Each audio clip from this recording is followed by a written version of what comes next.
Étienne a démarré une vidéo en direct. On s'échauffe. Nous sommes actuellement 7. Ah oui, je vois démarrer une vidéo en direct. C'est bon, du coup, tu es au courant que... Et t'as lancé le pour la bon. vidéo? Les deux sont lancés. Salut les Herpers, bienvenue dans notre live du mercredi soir avec Roman, fraîchement revenu de voyage. L'Afrique du Sud, ouais. Ah bravo, Ouais. Superbe. Ouais. Ça devait être bien? Bah écoute, ouais, moi je suis quand même revenue parce que bon, vous me manquiez un petit peu, mais ouais, je serais bien restée quelques semaines. En plus, t'avais le bon look pour l'Afrique du Sud. Ouais, Ambiance africaners. Quoi. Ouais, c'est ça. Toujours avec Bon, le t-shirt alors, Protect, quand même. bah, ça c'est cool. Voilà, elle soutient voilà, même à travers le monde. Alors, Et qu'est-ce ouais. que tu as vu de beau On a vu tout, honnêtement, que ce soit en serpent, en lézard. Bon, on a pensé à toi à chaque varan croisé, évidemment. Bon, Des serpents venimeux aussi, j'ai vu Ouais. sur votre Instagram. Ouais, on a Belle même, bêtise ouais. arrêtance. des grosses. Bon, voilà, on a vu pas mal de trucs. On Des vous fera grosses. un petit récap de tout ça. Vous avez pu suivre via les stories Instagram que j'avais postées aussi sur Reptiligne. Cool, classe. Ouais. On a vu un mamba aussi, mais le temps qu'on lui court après. Black Mamba. Non, le vert. Ah, le vert. merde. Mais non, pour la vanne, ça marchait pas. Moche, putain, ça allait parfaitement pour notre Black Mamba Friday. Vous avez été nombreux à venir sur le site pour le Black Mamba Friday qu'on vous a sorti vraiment flaf comme ça. Et puis Au dernier moment, c'était le nom cool. vous a tous fait marrer. Hein, Voilà, bah ouais, voilà, quand même. On pouvait pas utiliser Black sans utiliser Mamba. Je suis désolé. Hein. Bah, Moi, t'es c'est seul comme à ça. l'avoir fait. Hein, Ah bah ouais, mais d'accord, mais peut-être que je suis le seul à être fan de Black Mamba et de Kill Bill. Avec une quantité de venin ça y est, on l'a lancé. gargantuesque. On va le perdre. On va a le perdre. peu de fois l'opportunité d'utiliser le on mot l'a perdu, gargantuesque. on l'a perdu. Donc voilà, bon bah en tout cas pour vous dire que pour ces promotions du Black Friday, certaines se sont arrêtées et d'autres vont continuer pour décembre, notamment sur les nourritures pour les tortues terrestres. Donc pour tous ceux qui ont des tortues terrestres, tout ce qui est granulé, Komodo et tout ça, on fait des super promos, donc c'est le temps C'est le moment de faire, des réserves pour la prochaine saison, une fois que vos tortues seront sorties d'hibernation, bien que là elles ont dû aller en hibernation bien tard puisqu'il a fait chaud ouais, là, quasiment, en hibernation. quasiment jusqu'à maintenant. Il paraît que c'est à peu partir de la fin de la semaine prochaine que ça va vraiment cailler, donc voilà, le moment. Donc ça a là, été... vous achetez maintenant, elles vont pas manger maintenant, mais vous allez être content pour le printemps. Quand elle va se remettre à manger, vous aurez un stock au top. Et donc, on va bien sûr, comme d'habitude, vous présenter des nouveaux animaux magnifiques que nous avons sélectionnés à la main avec minution. La petite loupe, comme ça. Voilà, pour vous proposer du top qualité. Donc ça va être chouette. Et bien sûr, à la fin de l'émission... Enfin, du live plutôt, parce que c'est pas vraiment une émission. Désolé, je suis resté en mode Air World. Voilà, on vous parlera à nouveau des thermostats microclimate. Vous avez été nombreux à nous poser des questions. Donc, ne vous inquiétez pas pour la vidéo. Je vous avais promis une vidéo. Ça y est, elle est tournée. Elle est quasiment finie de monter, donc si El Termito qui monte la vidéo arrive à finir cette semaine, peut-être que ça sera diffusé dimanche prochain.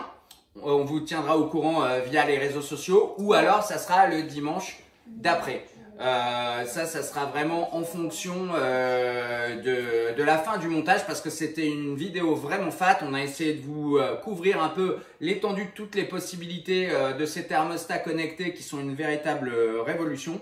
Et j'ai fait toute une installation dans une de mes pièces d'élevage. Vous verrez, c'est vraiment cool. Donc la vidéo voilà, à toutes les questions. Franchement, elle est super. Et je vous montrerai un petit peu en fin de live quelques petites applications que j'ai sur mon téléphone portable maintenant. Et on pourra savoir qu'est-ce qui se passe dans mes pitons diamants tout de suite maintenant alors qu'ils sont chez moi. Qu'est-ce qui se passe? C'est beau la technologie. C'est magnifique. Bon, quoi qu'il arrive, tout au long du live, on répond aussi à vos questions. C'est-à-dire, moi, vous allez me voir faire des allers-retours comme d'hab pour lire un peu les questions, que Nico puisse y répondre. Et là, on va vous présenter en fait les nouveautés qu'on a rentrées il y a peu. On commence par du lourd. Bah ouais, et puis surtout un de mes favoris de tous les temps. Vous savez que voilà, j'ai toujours été un énorme fan de boa et notamment de boa constrictor. Et là, on a la chance d'avoir, et vous avez été nombreux à en demander, depuis longtemps. Il y avait des listes d'attente et tout ça, des boa constrictors du Suriname.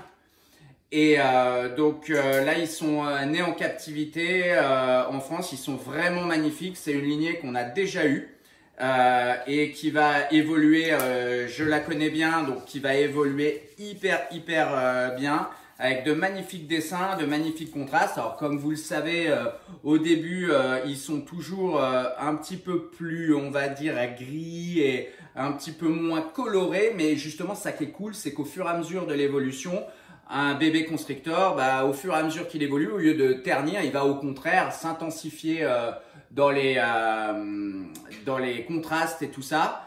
Donc ça, si je ne m'abuse, ça doit être un petit mâle, oui. Avec de très beaux dessins, on voit une queue qui va être vraiment très prometteuse. Si je peux m'exprimer ainsi. Il est que 18h. Ouais, il est que 18h, c'est vrai, mais bien rouge et qui va évidemment s'intensifier avec le temps. Donc ils mangent super bien.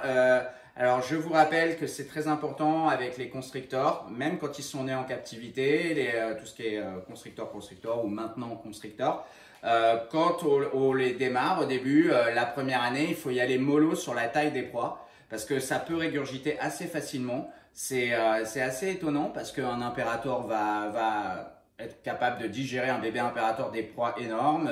Les bébés amarali qu'on va vous représenter, qui sont une sous-espèce vraiment très rare de constrictor aussi. Là, actuellement, on les nourrit avec des belles petites proies et ça se passe super bien. Mais c'est vrai qu'avec les constrictors, il faut toujours y aller mollo, même s'ils sont nés en captivité. Après, une fois qu'ils ont passé la première année ou un an et demi, après, il n'y a aucun problème. On peut donner des points un peu plus balèzes, on va dire à peu près classiques sur du boa constrictor. Mais il faut faire attention.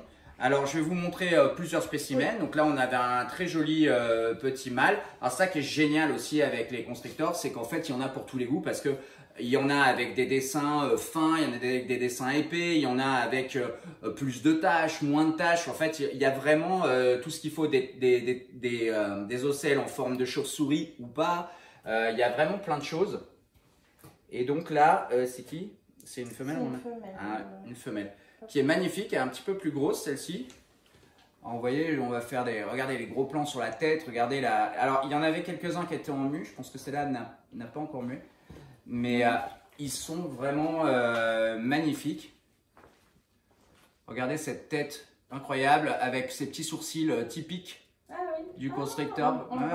Tu ne les avais pas vus, hein? Regarde comme ils sont beaux. Alors ils n'en ont pas tous. Il y en a, ils sont plus ou moins marqués. C'est un peu comme les gens en fait. Il y en a qui ont des gros sourcils. Il y en a qui se les rasent et qui se les dessinent. Il y en a, c'est même plus des sourcils, c'est carrément des moustaches d'œil. C'est le sourcil iranien. Et là, magnifique queue. Là, des marquages très typiques du constrictor. Magnifique. Ils sont vraiment sublimes. Et je vous dis, là, c'est que le début. Alors, le ventre est finement tacheté, comme ça. Vraiment classe. I love it. Et pour la petite histoire, c'est le deuxième serpent que j'ai eu dans ma vie. Mon premier serpent, c'était un boa maintenant impérator, j'allais dire constrictor impérator, mais c'était un boa impérator que j'ai eu quand j'étais adolescent, qui était né chez un ami à mon père. Et mon deuxième boa, ça a été un constrictor, donc qui était une souche de Guyane, qui à l'époque était né chez un éleveur français très ancien qui s'appelle, parce que je pense qu'il est pas mort, Michel Lamouille à l'époque. Et c'est une femelle que j'avais eue qui était magnifique, que j'ai gardée pendant des années. Je l'ai gardée peut-être 15 ans, plus de 15 ans. Elle avait eu, malheureusement je m'en souviens bien, c'était Lionel qui l'avait soignée. Elle avait développé une tumeur cancéreuse sur le dos, qui était vraiment profonde et on ne sait pas pourquoi. Et en fait, il l'a opéré et malheureusement on n'a pas réussi à enlever bien la tumeur et tout ça. Il me dit ça va revenir tout le temps. Donc bon, c'est triste, mais on avait été obligé de l'euthanasier. Mais bon, je l'ai gardée 15 ans, elle était magnifique, elle a fait vraiment mon bonheur pendant des années. Et, je l'avais reproduit aussi, elle avait fait des superbes bébés. Il y a eu plusieurs souches de Suriname qui étaient super classe. J'avais une souche chez NH Crafty qui était hypomélanistique, qui était vraiment super classe, un mâle qui s'appelait Joey, là, qui était super beau et qui faisait des très beaux bébés. Du coup, les tailles de terrarium Bah, là, on est sur du 1,50 m, quoi. C'est des animaux qui sont quand même assez gros. Alors, ça dépend si c'est un mâle ou une femelle. Alors, ils grandissent assez lentement, mais ils peuvent être quand même assez grands. Moi, personnellement, je sais que les constrictors peuvent atteindre de très grandes tailles, notamment dans des localités péruviennes ou des choses comme ça. Il y a de très gros spécimens, mais c'est vrai que moi j'ai toujours eu tendance à les faire grandir plutôt de manière tranquille, surtout au départ hein, sur les constrictors. Et j'ai jamais eu de spécimens vraiment monstrueux.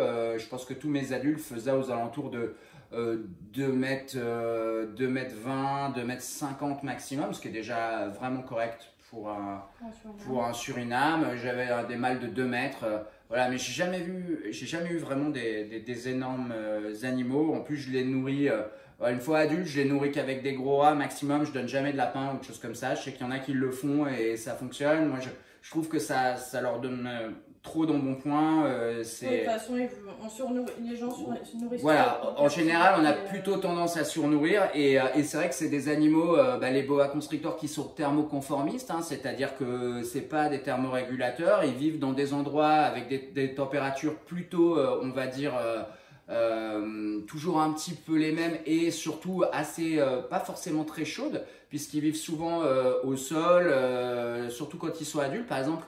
J'ai des très bons contacts réguliers avec Faustos qui vit en Guyane, qui est un herpétologue et un passionné qui m'envoie souvent des photos de constrictors qu'il trouve en Guyane et tout ça. Et grâce à lui, j'ai des informations de terrain et par exemple, il avait trouvé un spécimen adulte qui vivait dans un trou, dans un jardin près de chez lui en fait.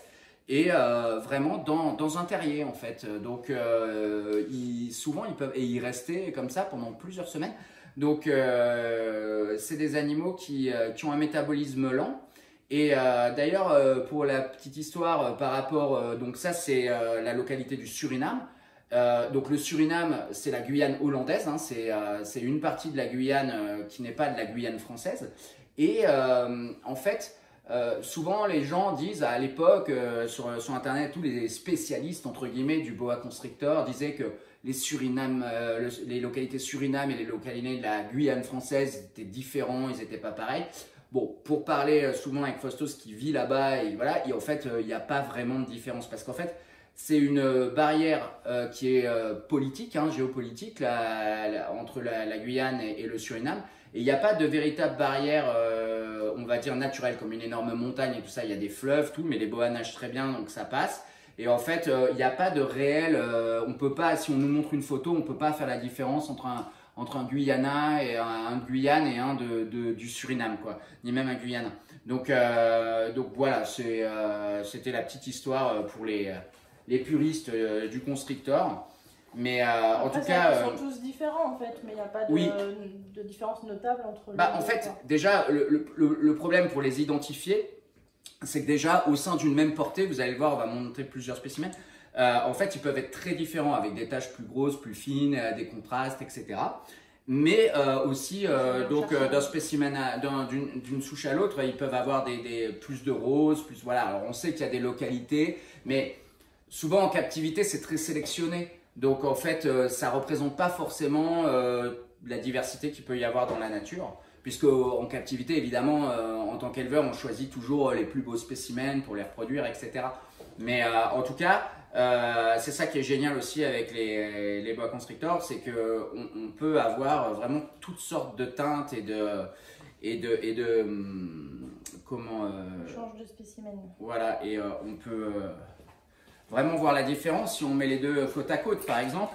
Ça, c'est très intéressant. Donc, on en a un ici qui a, par exemple, celui-ci. N'aie pas peur, mon petit. Celui-ci, il n'a aucun point, par exemple. Celui-ci a beaucoup de points. Si on voit entre les ocelles foncées, bon, là, il a un peu peur de la caméra. N'aie pas peur. Alors, voilà, quand ils souffrent comme ça, c'est juste qu'ils ont peur. Hein, c'est pas de l'agressivité. Il faut juste les détendre. et les détourner de ce qui leur fait peur. Donc si c'est l'appareil ou votre tête qui leur fait peur, oh, c'est ça. Hein. C'est qu'ils n'aiment pas qu'on leur fasse face au début parce que en fait c'est ce qui se passe avec un prédateur. Hein. Quand un prédateur veut les tuer, qu'est-ce qu'il fait? Il rapproche sa tête comme ça les inquiète. Tu fais bien le prédateur. Donc ouais, moi je suis un prédateur. Ah ouais, non, il faut pas dire ça en ce moment. Oh là, ouais, hashtag MeToo, hashtag Epstein. Non, j'ai dit des conneries là. Je suis pas du tout un prédateur, regarde. Non, moi justement je suis un chuchoteur. Voilà, des boas. Et vous voyez, là il a peur. Il suffit de détourner un petit peu son attention, voilà. Il ne faut pas toucher sa queue, tranquillement, voilà. On le détend, il faut rester souple, voilà. Et ça se détend. En fait, vous voyez, les serpents, ils réagissent de manière, comme tous les animaux sauvages, ils réagissent de manière instinctive. Donc leur instinct leur dit, là j'ai peur, donc il va se mettre en mode défense. Attention, ça tourne, et...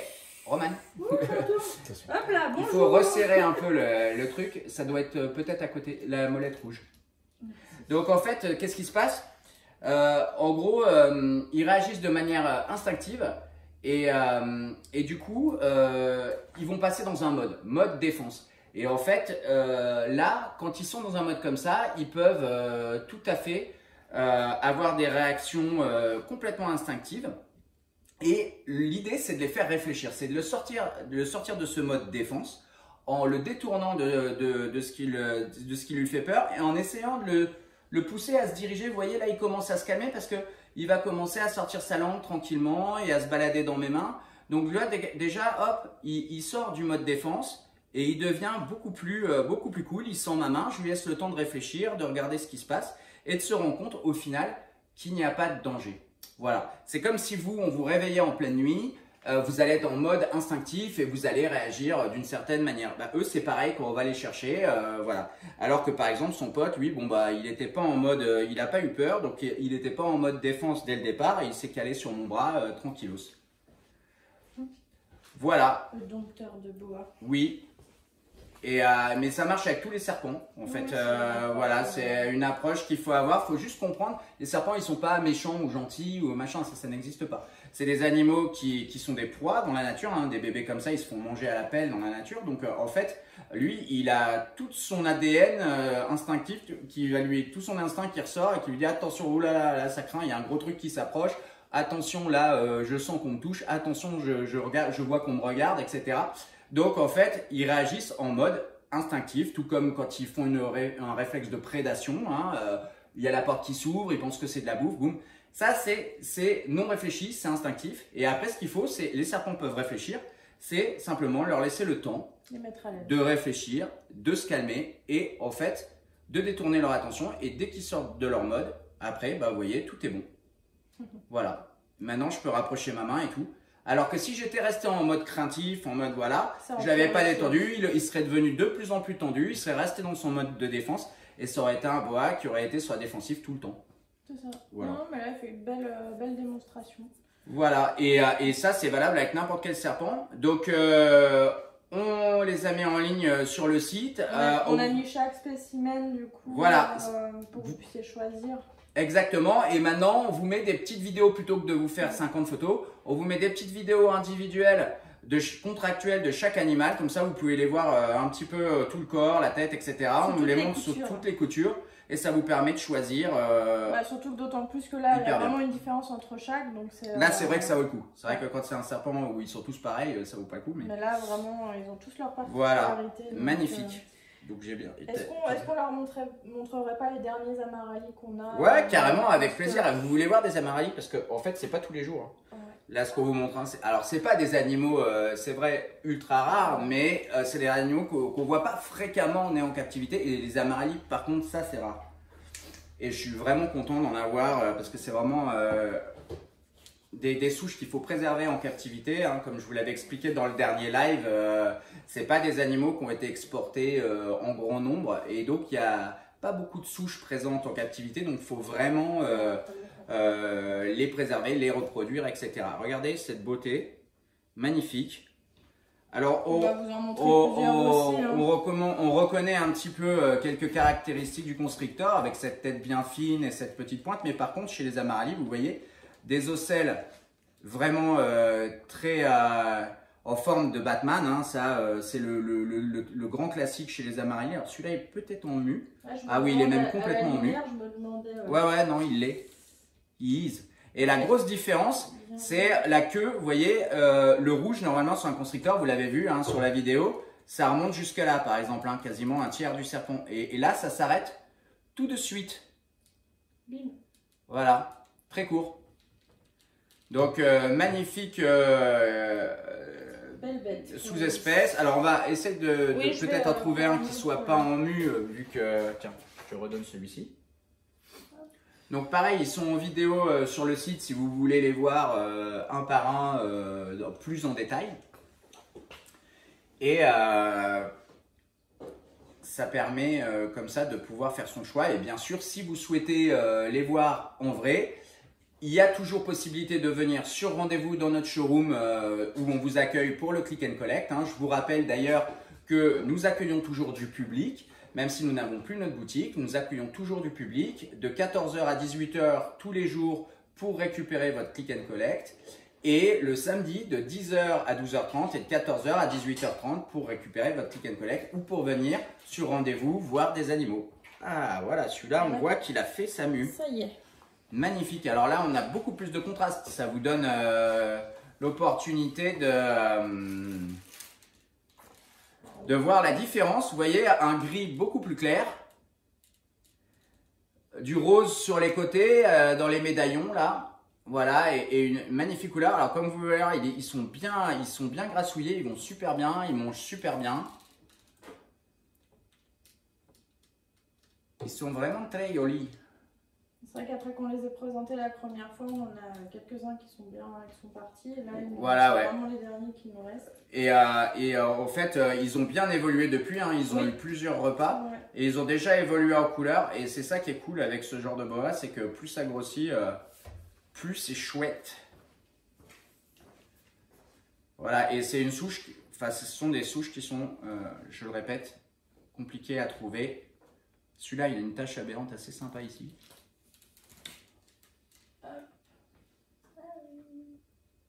Oh yeah! Oh ouais! Magnifique! Et de toute beauté!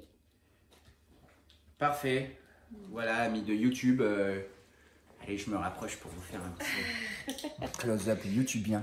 Waouh! On le voit bien là en plus avec la lumière. Il ressort bien. Canon. Magnifique! Canon. Ça c'est pareil, les derniers sont sur notre site. Hein, vous pouvez aller voir quand vous voulez. J'ai vu un commentaire. Alors oui, s'il y a des questions au fur et à mesure sur le... réponds au fur et à mesure. Du coup, mais c'est comme ça, c'est mon côté mentaliste. Nico anticipe. On me dit merci pour ces vidéos, attention à tes doigts, Mister Bassiste. Ah ouais, non mais t'inquiète pas, là, avec les serpents ça risque rien. En général, voilà, c'est plutôt mes potes. Donc non, je fais surtout gaffe aux portes en général et surtout quand je porte des terrariums par exemple. Voilà. Et je ne bricole jamais. C'est une règle. Donc, bon, sauf pour installer des thermostats microclimate pour des vidéos où là j'ai bricolé à mort. Vous allez voir, j'étais hyper fier de moi, j'ai réussi. C'est trop facile, c'est pas du bricolage. Ouais, alors tu verras dans la vidéo, il y a quand même un truc un peu technique à un moment pour fixer l'écran digital. L'écran, voilà. J'ai fait un truc classe pour une fois. Ah ouais? Ouais, j'étais assez content. On a deux voir du coup. Voilà. Bon, vous verrez, vous laisserez des commentaires. On passe à l'espèce suivante. Donc là, on ne sera plus du tout sur le boa. Espèce suivante. Donc, changeons complètement de...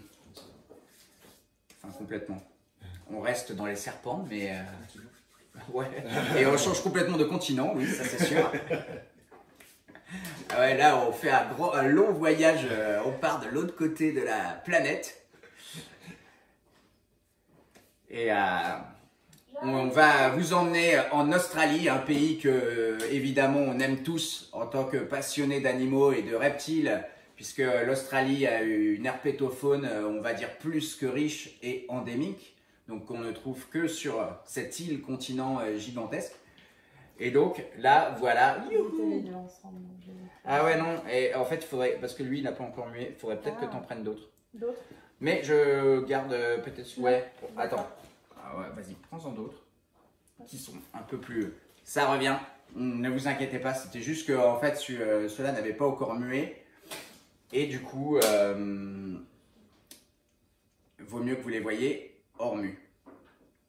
Puisque là, ce sont de jeunes spécimens qui sont nés ici, en septembre. Donc, il n'y a pas très longtemps. Voilà. Donc, alors, il s'agit de Morelia bradley, donc le python de Bredel, le python du centre rouge de l'Australie. Donc, quand ils naissent, comme beaucoup de pythons tapis, ils n'ont pas des couleurs super flashy. Hein, c'est la même chose que les chenilles, la même chose que beaucoup d'autres pythons australiens. Et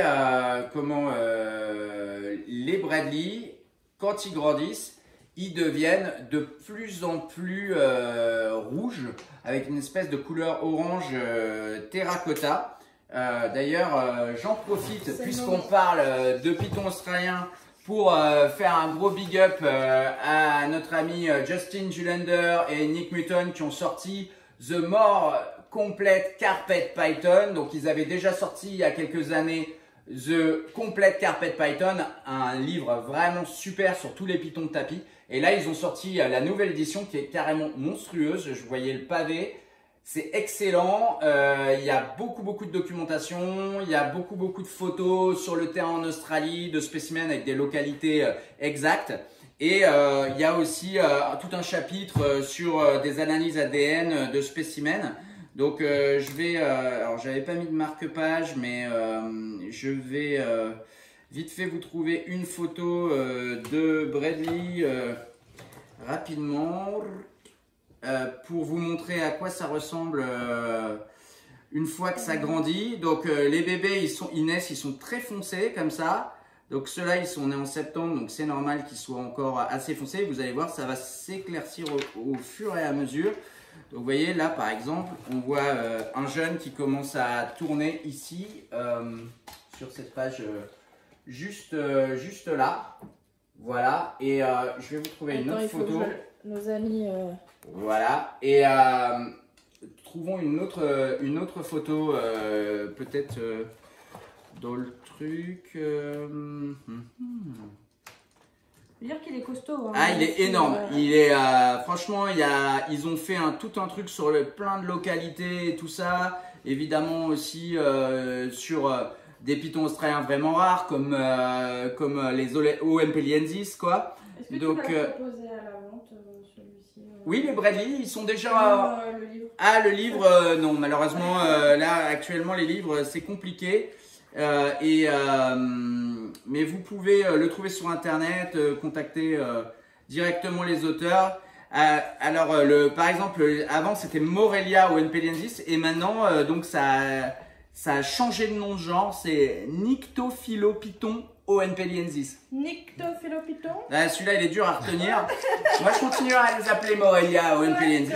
Mais c'est un des plus grands pythons en Australie avec le Kingourney et il est très rare. J'ai quelques copains en Australie comme Steve Crawford que je salue qui les ont et qui espèrent les reproduire. Il y a des choses sur les Carinata bien sûr. Enfin c'est un magnifique bouquin que je vous conseille et qui va vous aider à pratiquer l'anglais avec de bonnes... Voilà, là on a une tête de Bradley magnifique. Voilà, on voit bien la couleur orange avec l'œil verdâtre. Magnifique. Donc vous voyez bien la différence avec... Voilà, bon évidemment ça évolue à fond. Donc c'est une espèce qui est chère à mon cœur parce que c'est vraiment une espèce de python australien qui était complètement inexistante au début à la fin des années 90, début des années 2000 en Europe. Il y a eu quelques spécimens qui sont arrivés sur le marché légalement et c'était un miracle par le biais de zoos et de choses comme ça. Il se trouve que quelques spécimens ont pu être vendus et j'ai eu la chance d'avoir un couple il y a fort longtemps. J'avais dû débourser énormément d'argent, c'était 44 000 francs à l'époque, c'était encore en francs pour les avoir Et on ne savait rien sur cette espèce, il y avait très peu de données, il y avait le livre des barqueurs qui en parlait et tout, mais il n'y avait pas tout ce qu'on connaît aujourd'hui. Et voilà, j'étais amoureux de cette espèce que mon mentor Frank Scofield en avait, et j'en avais vu en vrai, et je savais que c'était magnifique, et vraiment, au plus je m'étais mis à fond dans les pitons australiens, donc voilà. Et bon, il s'est trouvé que je les ai fait grandir pendant 4 ans. J'ai attendu 4 ans avant d'essayer de les reproduire. Tous les jours, j'allais les voir en espérant que ce soit pas quelque chose de fragile et que je ne veux pas les retrouver secs. Voilà. Mais en fait, c'est un Morelia qui est hyper costaud ouais, parce que voilà, il est très costaud. Pourquoi? Parce qu'il vit dans le centre rouge de l'Australie et c'est un milieu super hostile où en fait, il y a vraiment un hiver qui est assez froid, bizarrement. Ça peut descendre jusqu'à 4 degrés, ça peut presque geler. Donc en fait, ils ont un vrai moment où ils doivent se protéger du froid. Et par contre, dans la période, on va dire, d'été, c'est très chaud. Ça peut être des étés hyper chauds, donc ils estivent et tout ça. Donc c'est un animal qui est capable de supporter beaucoup de choses. Alors évidemment, ils ont des micro-habitats dans lesquels ils se cachent et tout ça. Mais c'est un serpent qui mange super bien. C'est un Morelia qui devient quand même vraiment balèze. Hein. Moi, j'avais... Ouais, voilà, au niveau taille, c'est un des plus gros Morelia avec Morelia spliota McDowell, quoi. Les Bradley peuvent faire facilement 2,80 m, 2,90 m, des bêtes de 4-5 kg, ça peut sans problème. Et surtout, c'est un Morelia qui est très prolifique parce que moi, la première fois que j'en ai reproduit, la ponte faisait 31,9 œufs. Et j'avais eu 34 bébés parce qu'il y avait des twins, dedans, 2 twins. Donc du coup, c'est un animal, voilà, il fait partie des Morelia qui font beaucoup d'œufs, comme beaucoup de Morelia spilota d'ailleurs. Hein, il n'y a que enfin, anciennement Morelia type Simalia qui sont devenus Simalia, par exemple, comme les Boeleni, par exemple, qui sont des gros serpents mais qui font pas beaucoup d'œufs. En fait, il faut une... Ouais, malheureusement, c'est vrai qu'on aimerait bien qu'ils en fassent 30. Mais bon, en général, c'est plutôt 12, 15 maximum. Voilà. Il y a notre ami Microclimate qui s'est connecté. Ah, salut Paul. Et voilà, on va parler de Microclimate, bien sûr. Et donc, en fait, les Bradley, ça devient quand même assez chouette. Au niveau taille, c'est un beau Morelia qui se reproduit bien, qui est facile, qui mange toujours bien. Pour débuter, il n'y a aucun problème, même si vous n'avez jamais eu de Morelia. Et en plus de ça, vous voyez, c'est des animaux, contrairement à certains Morelia, comme par exemple les chenilles, qui parfois, quand ils sont petits, sont un peu craintifs et tout ça, peuvent se mettre sur la défensive et tout, ce qui se passe très bien après, hein, ils deviennent très cool si vous restez cool. Mais eux, vous voyez, ils sont vraiment, ils n'ont aucun mouvement de défense, sont toujours vachement cool, vachement placides, et ils mangent déjà super bien sur des petits rongeurs décongelés.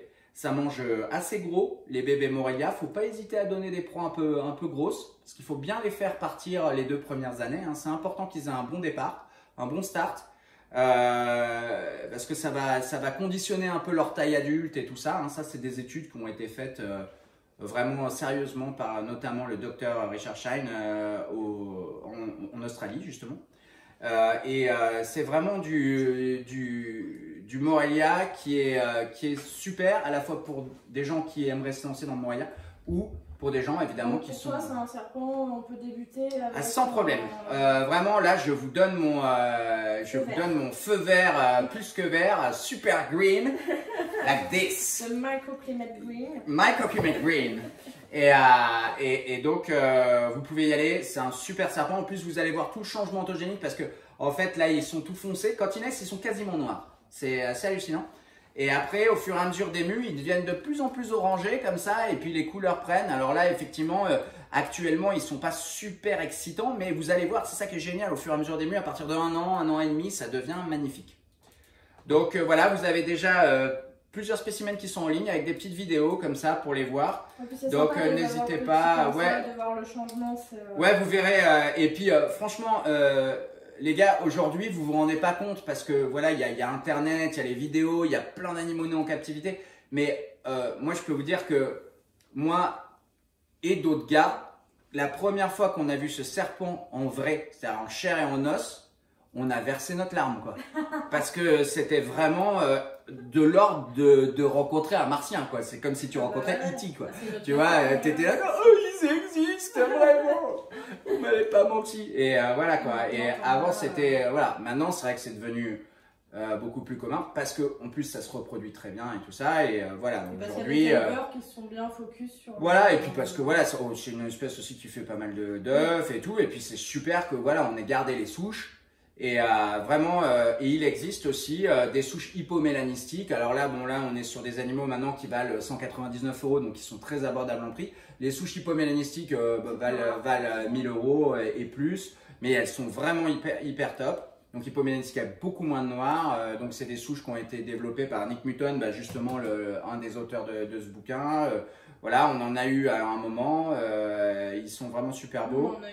Et il y a des mutations aussi, très peu, mais il y a des lignées chez les Bradley et il y a aussi ce qu'on appelle Stonewatch, c'est une espèce de couleur délavée des taches, voilà, qui est aussi quelque chose de récessif. Et surtout, il ne faut pas les croiser avec d'autres espèces, sous-espèces de Morelia, hein, bien sûr. Ça, il y en a qui l'ont fait à une époque, mais bon, moi, je pense que c'est pas la meilleure idée. Il y a vraiment tellement de belles choses à faire. On me demande plusieurs fois, là, les tailles de terrarium, à peu près pour... là, ils sont jeunes. Là, pour des bébés comme ça, évidemment, on les fait grandir dans des petits 30-30. Ils aiment bien grimper et tout. C'est un serpent, bon, comme beaucoup de Morelia qui grimpent. C'est pas un serpent arboricole, c'est un serpent tout-terrain. Il va vraiment utiliser tout l'espace du terrarium, donc ça vaut le coup de mettre des supports et des branches. Après, pour les adultes, moi je les ai élevés sans forcément mettre de branches, parce qu'ils étaient balèzes, mais on peut les avoir dans des terrariums entre 120 par 70 et 150 par 70. Enfin, moi c'est à peu près ce que j'utilisais. Ça dépendait du gabarit du spécimen et c'est vraiment... Des serpents qui sont vraiment intéressants. Puis là, il s'est posé, voilà, comme si c'était sur des branches. On vous le remontre une dernière fois. Après, on va et ils sont vraiment cool. Donc ils sont déjà sur notre site, hein, si vous voulez aller voir. On va continuer avec plutôt l'autre Morelia. Ouais. Oui, j'ai interverti. Ouais, tu viens moi. Mais c'est pas grave, hein, regarde, tu prends juste la branche et puis voilà, je te redonne celui-ci. Alors, on va rester. En Australie et dans la lancée des Morelia, parce que vous avez l'air d'être intéressé. Je vais chercher l'autre spécimen. J'avais une question concernant les chenilles. J'ai eu pas mal de questions sur le 50-50. Oui. Quand est-ce qu'on en aura? Je vais vous mettre des vidéos sur mon Instagram perso Nicolas Hussard et j'en passerai aussi à Roman. Figurez-vous qu'aujourd'hui j'ai commencé à les mettre. Donc demain on est le 1er décembre. En général, je commence toujours le 1er décembre. Et j'ai commencé à les mettre ensemble aujourd'hui. Donc on a de très beaux spécimens adultes en 50-50 mais avec des dessins vraiment intéressants. J'espère que je vais arriver à ce que ça va se fixer. Alors c'est pas moi qui décide hein, mais ils sont assez lignés et tout. J'aimerais bien développer, parce que moi j'adore les lignes, j'aimerais bien développer des spécimens lignés. Alors voilà, regardez ce petit mignon, il vient juste de muer. Voilà, on parlait de Morelia Spilota chenei. Donc voilà un bébé pur chenei mais de la mutation zebra, donc qui est vraiment une mutation qui a pris naissance dans une souche pure de chenei.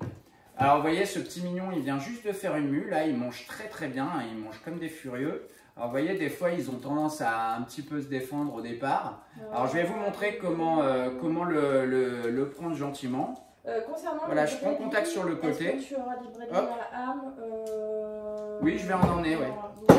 Oups. Tu as ta réponse. Oui, je vais en ramener. Et regardez comme il est beau. Là, il commence à prendre des couleurs. Il vient juste de muer. Et vous voyez, au début, il était un peu start. Alors l'idée, c'est pas de lui faire face. Si je lui fais face, ça lui fait peur, vous voyez. C'est venir plutôt par en dessous. Je vais laisser descendre et venir rouler sur mes mains. Voilà. Et puis ça, c'est des animaux qui, après, deviennent vraiment hyper cool. Et regardez cette qualité de jaune déjà pour son âge. Bon voilà, là, il a eu un petit peu peur. Voilà, il est encore un peu en mode défense. Faut lui laisser le temps. Mais c'est parce qu'ils sont petits et quand ils sont petits, ils se sentent un peu vulnérables et voilà. Mais bon, ils bouffent super bien, ils mangent super bien. Je parle un peu de manière street. Tu viens de la rue. Yeah, ouais, c'est sûr. Ça se voit. Et des rues mexicaines, la calle mexicana. Loco muerte du barrio. Tout le monde le sait, c'est comme ça, Loco muerte. Ça vient du Barrio du 91. Et, donc voilà, des petits zébras pur chénéi. Ils ont pas, parce qu'il y a eu des moments où les zébras, ils les ont croisés avec du jaguar, tout ça à l'époque des années 90, du gros délire des designers et des mutations chez les Morelias pilota. Moi, je préfère les laisser dans leur on va dire, de ne pas croiser, en tout cas de ne pas hybrider des sous-espèces ou des espèces. Chacun fait ce qu'il veut, hein. Moi je ne juge pas, mais dans les Morelias, c'est un peu dommage parce qu'après c'est difficile de repérer qui est qui. Vous voyez, dès qu'on a des siblings ou c'est des croisements et tout ça, c'est difficile de les identifier, donc ça pourrit un petit peu les souches et c'est pour ça que je ne suis pas spécialement pour ça. Du coup… c'est bien là, c'est une mutation vraiment qui est née dans une ligne, c'est la seule mutation d'ailleurs avec du stripe dans le chénéi. C'est une mutation, j'avais déjà expliqué l'autre fois, qui est codominante, qui joue sur le patron, hein, c'est-à-dire que Zebra vient de tous ces petits dessins noirs zébrés partout sur le Morelia et ce dessin de tête qui est complètement atypique pour un chénéi. Et en fait, c'est codominant. C'est-à-dire que si vous mettez un mâle zébra comme ça avec une femelle chénéi classique, vous avez tout de suite du zébra. Et si vous mettez deux zébras ensemble, vous avez une partie qui sont zébras, une partie classique et une partie qui va être super zébra. Donc, les super zébras sont quasiment tout jaunes. Voilà. Enfin, un jaune clair. Mais ils n'ont plus de dessin quasiment. Donc, c'est vraiment intéressant. J'ai une question. Oui, Roman, quelle est ta question? C'est pas moi. J'ai une question, je peux repartir en Afrique du Sud? Non. Non, tu restes là. On parlait tout à l'heure d'espèces comme ça qui utilisaient autant le haut que le bas dans les terrariums.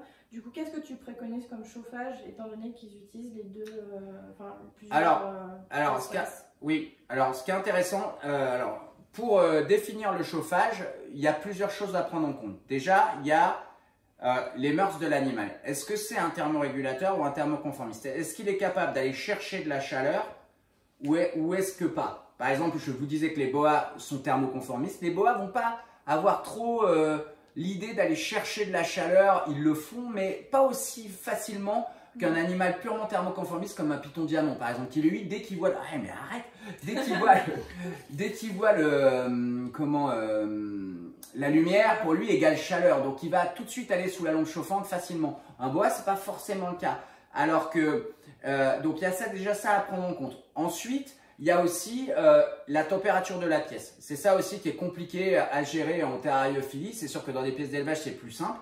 Mais en fonction de la température de votre pièce et des besoins de l'animal, il va falloir choisir le type de chauffage. Donc, sur du chénéi, comme ça, mine de rien, c'est capable d'encaisser des températures assez basses parce que même si ça vit, alors les chénéis comme ça, ils vivent dans la partie tropicale du Queensland. Donc en fait, si vous prenez l'Australie comme ça, alors bon, on est à l'envers, hein, il faudrait que je fasse comme la dame météo. Alors vous avez l'Australie qui est comme ça, qui est énorme.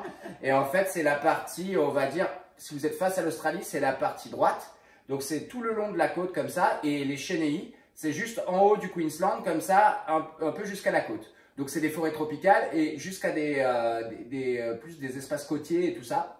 Donc il y a plusieurs localités de chénéi, il y en a plein. D'ailleurs les chénéis ne sont pas que noirs et jaunes, hein. En Australie il y a plein de couleurs et vous pourrez le découvrir si vous avez un livre comme ça. Parce que là il y a énormément de chénéi en photo et qui sont de localités bien connues des chénéi. Et qui ne sont pas forcément noirs et jaunes, hein. Il y en a qui sont plutôt vert olive, il y en a d'autres qui sont plutôt dans les bruns et beiges, etc. Il y a vraiment tout. Je vous en avais présenté par exemple les juletten qui ne sont pas du tout noirs et jaunes.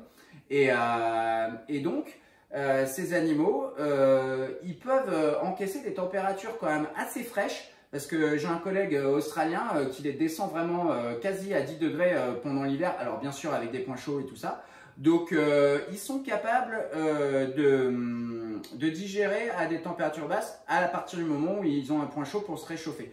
Donc, très souvent, moi, ce que j'utilise, c'est une lampe chauffante pour la journée. La nuit, ça va être à température de la pièce. Ça peut descendre jusqu'à 20 degrés sans problème, voire en dessous, hein, donc, au niveau des lampes chauffantes, en général, j'ai des points chauds aux alentours de 30, entre 30, 32, parfois 35.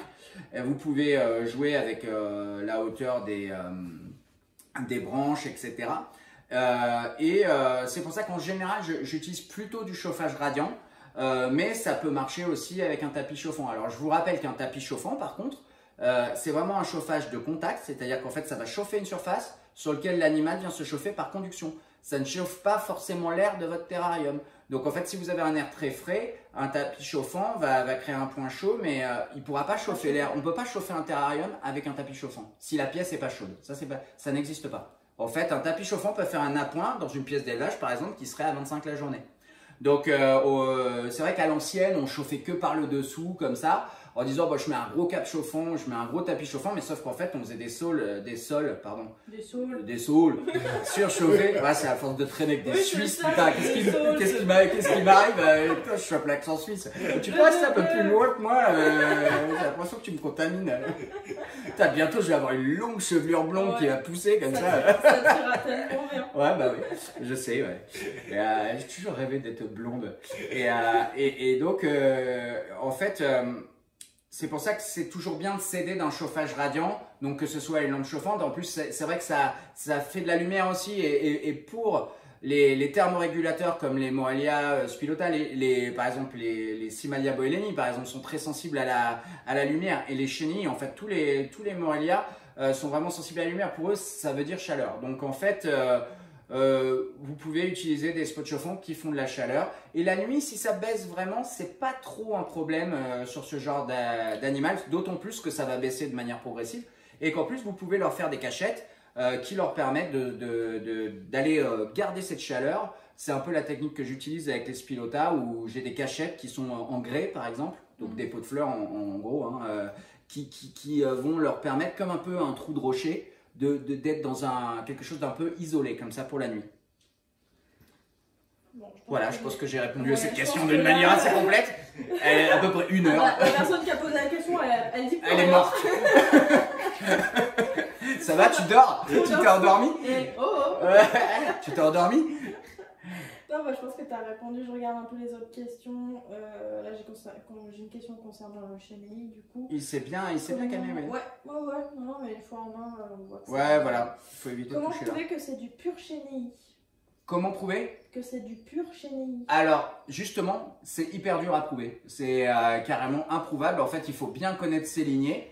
Et en fait, ils sont tellement variables en coloration et en pattern que c'est quasiment impossible de le faire vraiment visuellement. Il faut faire confiance à l'éleveur, que l'éleveur soit de confiance et connaisse bien ses souches. Donc voilà. Mais après, il y a aussi quand même certains critères, on va dire au niveau des marquages de la tête et tout ça, qui font que effectivement, on va pouvoir reconnaître un chenille. Mais quand on hybride deux animaux, si on hybride un chenille avec du Spilota par exemple, ce qui se faisait vachement à la fin des années 90, quand il n'y avait pas énormément de Morelia phasé et tout ça, comme le Spilota était très dur à reproduire, des fois les mecs faisaient des hybrides entre du chenille et du Spilota. En fait, quand tu as des hybrides comme ça, les bébés ils vont pas réagir de la même manière. C'est-à-dire qu'il y en a, ils vont avoir plus du chenille.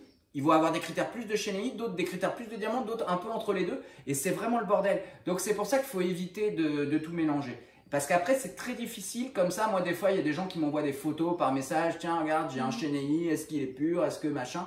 C'est difficile. Alors je peux dire oui, ça c'est effectivement je pense que c'est du chenille.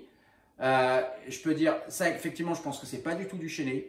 Mais c'est vraiment compliqué. Donc c'est pour ça il faut toujours aller, et c'est ce qui fait la valeur aussi d'un animal, c'est d'aller chez des éleveurs qui ont des lignées vraiment identifiées, qui n'ont pas été bidouillées et qu'on connaît. Par exemple, notre lignée noir et jaune US, cette lignée, je l'ai depuis le début des années 2000. En fait, là, c'est la 3e génération. En fait, c'est assez marrant.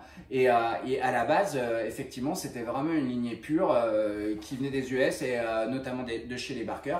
Donc voilà, il y a une certaine traçabilité. Merveilleux. Bon, je crois que tu as répondu à toutes les questions qui se sont passées entre temps. Parfait, génial. Je vais te rendre ce petit mignon. Hop, donc là, on en a terminé avec les Morelia. Voilà, et on va changer à nouveau de continent. On part dans cette machine à voyager. Allez, je vais... On voyage presque plus que Roman dans cette émission. Ouais.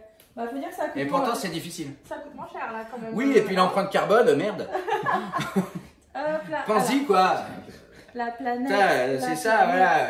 Allez, voyager en avion en mangeant des entrecôtes et tout ça pour aller. Champagne aussi, parce qu'à France, vous avez le champagne. Tout ça pour aller en plus prélever des reptiles dans la nature. Avoir des emmerdes. Ah, bravo. Non, je rigole, elle les prélève pas, elle fait juste des photos. Non, voilà, pour vous faire rêver sur les réseaux sociaux, et bien sûr. Et comme ça, après, on est tous déprimés ici dans la grisaille parisienne voilà, et tout. On se dit putain, mais pourquoi on n'a pas l'accent suisse et on n'est pas. Ah, mais t'as bien commencé, hein. J'ai rien demandé, t'as bien commencé. Les saules. Les saules. Les saules. Il y a. Bon, on change du coup de. on change de continent et on part en Asie du Sud-Est. Bonjour. Ah non, ça, il faut plus. Il paraît qu'il faut plus déconner avec les accents. Bon, on peut plus rire de rien. Hein. Un jour, voilà, bah, je serai en combinaison noire en train de vous dire bonjour, bienvenue. Voilà, je vais vous montrer une photo de reptiles, des animaux qu'on avait il y a fort longtemps en captivité. Aujourd'hui, on n'a plus le droit d'avoir. Et voilà, alors encore. Donc je sais que vous étiez nombreux à attendre qu'on la présente. Qu'on les montre. Alors, ils sont super. C'est donc voilà une des couleuvres que je préfère. C'est vrai que moi je suis un gros fan de Boïdé et c'est vrai que je suis pas trop versé dans la couleuvre, mais dans la couleuvre. La vache, mais arrête. Oh, je suis sûr que tu m'as refilé un truc. Tu m'as refilé un truc, c'est pas possible. J'ai la grippe suisse. Et en fait, voilà, tout le genre Orthriophyse. Et là, c'est les beautés bleues. En plus, moi, j'adore le bleu. Et ces bébés sont nés donc d'une souche de parents qui sont hyper bleus. C'est pour ça qu'on les a habilement et avec beaucoup d'imagination appelés Super Blue. On y a pensé pendant tout le temps. Au début, je voulais dire Schtroumpf, mais c'est une marque déposée. Je pense que la famille de Peyo m'aurait fait un procès. Pour abus de nom. Ouais, non, alors elles sont super mimi, elles bouffent super bien et bon, vous voyez, si on les affole, elles ont peur, mais si on les affole pas, elles sont calmes. Donc en fait, donc en fait, c'est pour ça que, en fait, vous voyez, c'est vraiment pas l'histoire que c'est les serpents qui mordent, c'est vous qui vous faites mordre. En vrai, hein. C'est vraiment la réaction du serpent dépend de toi en fait. Hein. Ouais, c'est à toi de te prendre en main, c'est ton destin. Et elles sont vraiment magnifiques et vous voyez, super cool. C'est vrai qu'au départ, souvent les Orthriophyes, elles ont mauvaise réputation. Mais elles ont super bonne réputation. Et en plus, c'est un serpent qui s'élève vraiment bien, qui n'a pas des gros besoins, qui est assez robuste. Elles mangent vraiment bien. Et elles sont très actives. Et elles sont aussi bien actives la journée que la nuit. Et donc, j'ai à nouveau oublié le terme qui c'est catémé. Qu'est-ce qu'il fait? On l'a perdu. Ça, c'est catéméraire, je crois. Catéméraire. Je crois que c'est ça. Vérifiez sur Google, catéméraire, je crois, ou caté quelque chose. Oui, alors bah, voilà, on va faire un jeu. Trouvez-nous le nom du coup quand on. Alors, je pense que c'est catéméraire. Et ça veut dire qu'en fait, voilà, c'est des animaux qui sont à la fois diurnes et nocturnes en fonction de ce qui les arrange. Catéméraire. Donc, catéméraire, c'est ça. Non, attends, on va. Ah ouais, non, bah, tu vois, je pensais que j'avais retenu le truc. Catéméral. Catéméral, ah voilà. Catéméral. Catéméraire, mais non. la loose. Catéméral. Bon, j'avais le début. Ça va. Il est tard, ça a live, j'avais le début. Ouais, il est 158, hein. Ouais, déjà, voilà. Et puis en plus, on s'est mis en place vraiment à la dernière minute. Romane, elle a voulu me corser le truc en disant ouais, mais j'arrive à la dernière minute. Je suis dans les bouchons. Je suis dans les bouchons. Bienvenue en région parisienne. Donc voilà, on a un peu de spécimens disponibles. On les a mis en vidéo sur le site. Et vous voyez, ils sont vraiment magnifiques. Bon, j'ai reçu pas mal de messages concernant le maintien, tout ça, parce qu'apparemment c'est vrai que sur internet il n'y a pas énormément d'infos et tout. Bah c'est vrai que en fait, bon, c'est pas des animaux qui sont hyper rares en captivité, mais par contre il n'y a pas énormément d'éleveurs qui sont spécialisés dans les élafes, les couleuvres asiatiques, on va dire. Avant ça s'appelait élafes. C'est pour ça, et comme je suis un peu vieux, voilà. Mais tu peux peut-être en ramener une ou deux autres, enfin mais et bon, enfin une qu'on fasse des combats. Et donc en fait, C'est pour ça que c'est souvent des espèces qui malheureusement avant intéressaient pas énormément de gens. Aussi parce qu'il n'y avait pas beaucoup d'animaux nés en captivité. C'était souvent de l'import. Elles avaient une mauvaise réputation sur le fait que c'était compliqué à maintenir. Et surtout que ça avait un caractère vraiment pugnace et tout ça, qu'elles se défendaient vachement et tout. Ce qui n'est pas au final pas vraiment le cas quand on s'y prend bien et qu'on a des animaux vraiment nés en captivité et tout. Et en fait, comment... D'accord. C'est pour que je me souvienne de la place. Ah ouais, vas-y, je la garde dans la main gauche. Voilà. Et regardez-moi ces petites beautés, les beautés bleues. The Blue Beauty. Et en fait, au niveau du maintien, vraiment, ces animaux qui sont vraiment pareils, robustes et en général, nous, on les maintient pas trop chauds. C'est pas des animaux qui aiment beaucoup la chaleur. Aux alentours de 27, entre 25 et 27 la journée, ça se passe très bien. Vous pouvez éventuellement leur créer un petit point chaud à 29. Je suis pas sûr qu'elle l'utilise. J'ai avalé. Ça y est, t'as avalé ton air? Non, une sorte de petit drosophile. Oh la vache, atroce. Je suis désolé. On avait un petit drosophile, des bébés menthes religieuses là, qui a dû voler. Et donc, c'est des animaux. Mets-moi un coup de F10 dans la bouche. Et donc, en fait, c'est des animaux qui n'aiment pas trop les fortes chaleurs et qui encaissent bien des températures un peu plus fraîches. Donc, voilà, moi je pense que des nuits entre 20 et 23, ça marche sans problème.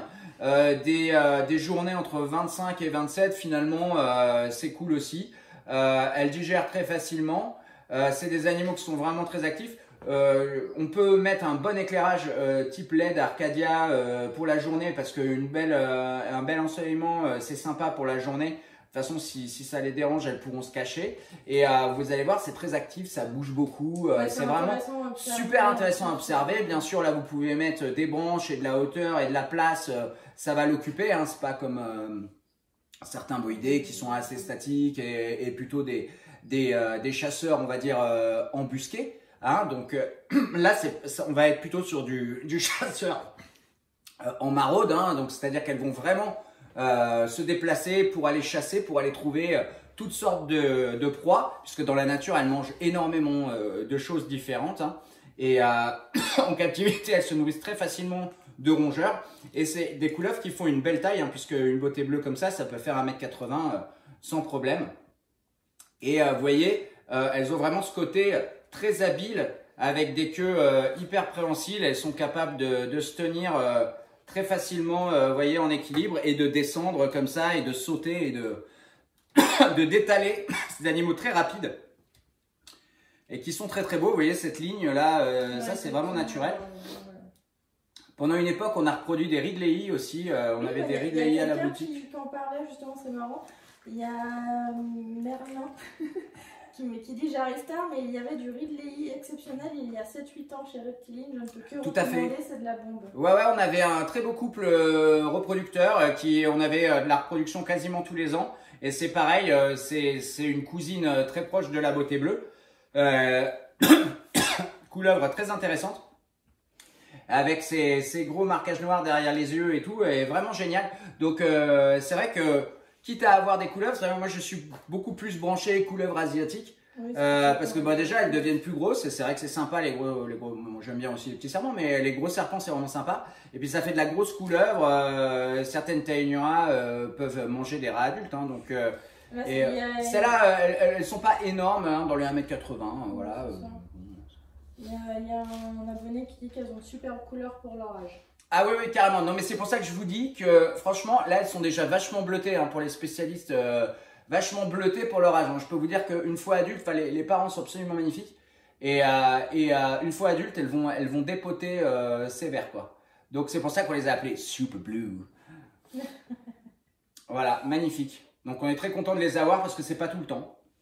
Donc oui, pour ceux qui arrivent en retard, là je vois, on me demande s'il y aura un replay. Évidemment, il y aura Oui, un on a replay tout sur, filmé et voilà, on sait qu'on commence tôt, voilà. Filmé, là, comme ça. Voilà. Et Montre pas tous les backstage, les secrets, non, la magie du cinéma. Là, j'ai montré le côté où il n'y a rien. L'autre côté, tu vois, par contre, vous savez pas tout ce qu'il y a. Alexis Grus disait, la magie du spectacle, c'est de montrer que tout est facile.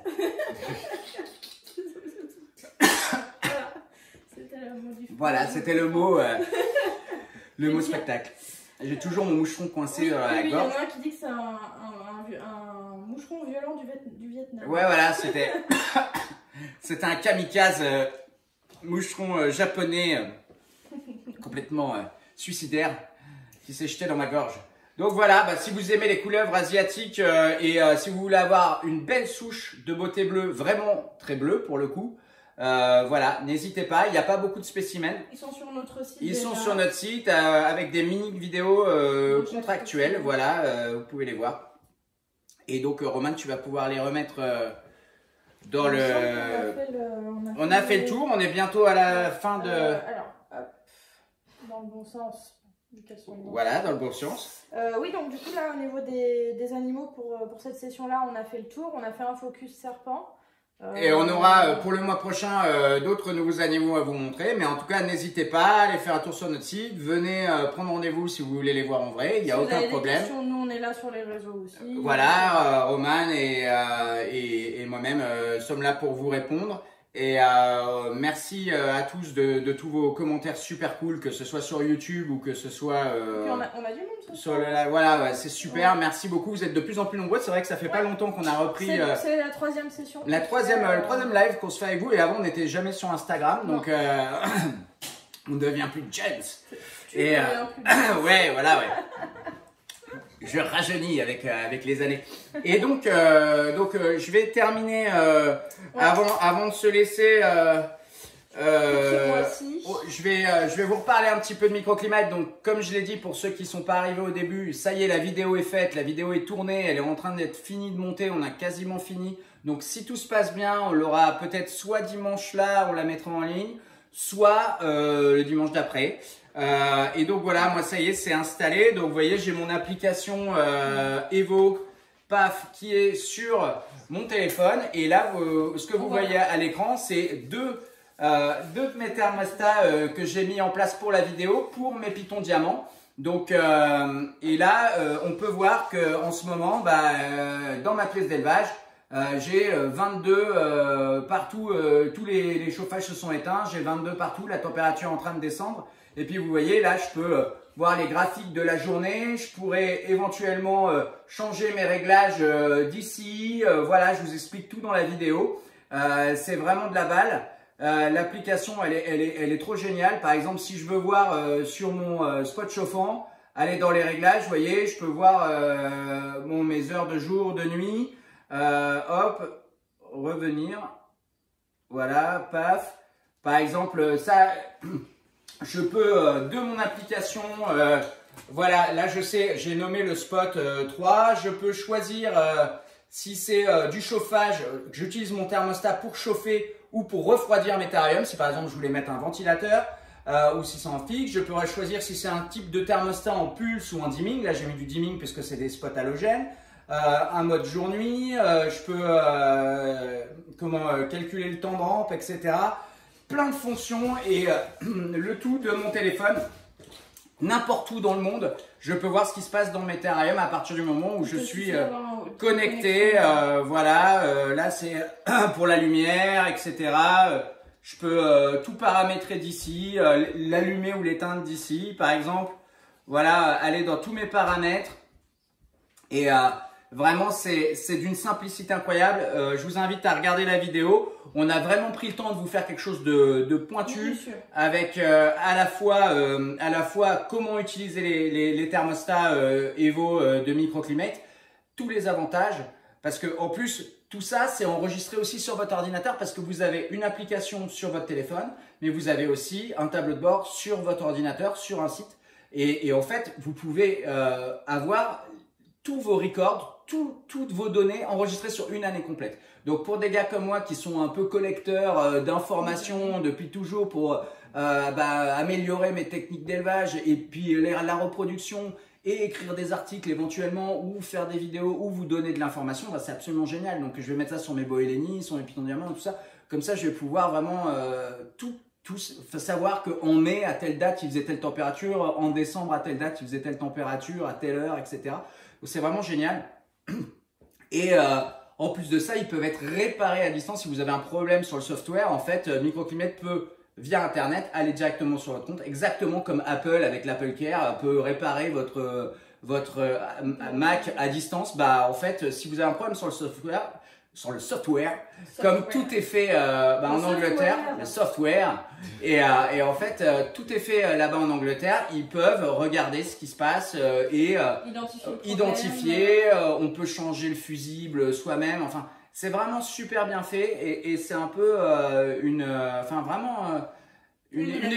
révolution du truc et en plus comme je le dis dans la vidéo, voilà, si un vieux herpeur comme moi qui est hyper old school, j'aime bien les trucs avec un seul bouton qui se tourne, y arrive, n'importe qui peut y arriver. Hein. Je suis absolument pas geek, voilà. Et vraiment, maintenant que j'ai fait l'effort de m'y mettre, en fait, je suis tout le temps en train de regarder quelle température, nanana, de jouer avec et tout. C'est super, vraiment, c'est génial, quoi.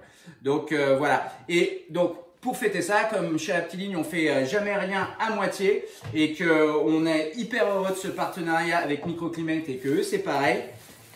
Ils, en partenariat avec Reptiligne, vont vous offrir ce magnifique... Attends, je voulais le remettre comme ça. Lui remettre sa petite housse. Vous aurez bien sûr le petit sac comme ça et avec dedans, chouing, un Evo Connected 2. Donc, on va vous faire gagner pendant le mois de décembre grâce à Roman et à ses concours aussi fallacieux que perfides. Comment ils vont le truc? Pour que vous vous abonniez à nos pages. Elle va vous obliger à liker plein de trucs. Vous n'aurez pas le choix, les gars. Ah voilà, on a besoin d'avoir plein de followers. Donc, on va faire un grand concours et l'heureux gagnant gagnera ce sac Microclimate. Ça par contre, on gagne. Non, vous gagnerez les deux. Le petit sac Microclimate pour crâner sur la plage et l'Evo 2 pour pouvoir regarder vos températures sur la plage. Depuis la plage, les températures dans votre pièce d'élevage. Donc vraiment, c'est cool. On est hyper contents. Merci à Microclimate de nous avoir permis de pouvoir vous faire gagner ce magnifique objet. Voilà, c'est cool. Donc suivez bien le concours. Ah ouais, depuis tout à l'heure, je vous montre l'inverse. C'est mieux comme ça. Ah ouais, d'accord. Regardez, c'est encore mieux. Vous allez gagner ça. Superbe. On va annoncer le concours d'ici peu. Donc restez connectés sur notre page. On va vous annoncer ça. Suivez-nous bien sur les réseaux. N'oubliez surtout pas. Voilà, et on vous dit merci beaucoup d'être aussi nombreux à vous suivre. Je regarde s'il y a quelques questions. Voilà, si vous avez quelques questions, n'hésitez pas, je suis là pour ça, ça sera avec grand plaisir. Les gens j'adore partager. Parce que du coup, on a annoncé le concours. Merci pour le live. Bah écoute, merci à vous et on vous donne rendez-vous le mois prochain. Pour ceux qui voyagent, je vous donne rendez-vous en Allemagne le 10 décembre et puis voilà, l'occasion de discuter et puis à très bientôt, merci à tous. Merci à tous. Salut les gars de YouTube, merci, vous avez été hyper nombreux d'ailleurs sur YouTube à regarder la rediff en rediff, il y a pas mal de monde voilà, on a eu un très beau nombre de vues, donc génial. Super, on est content. À très bientôt, salut à tous et passez une excellente semaine. Salut les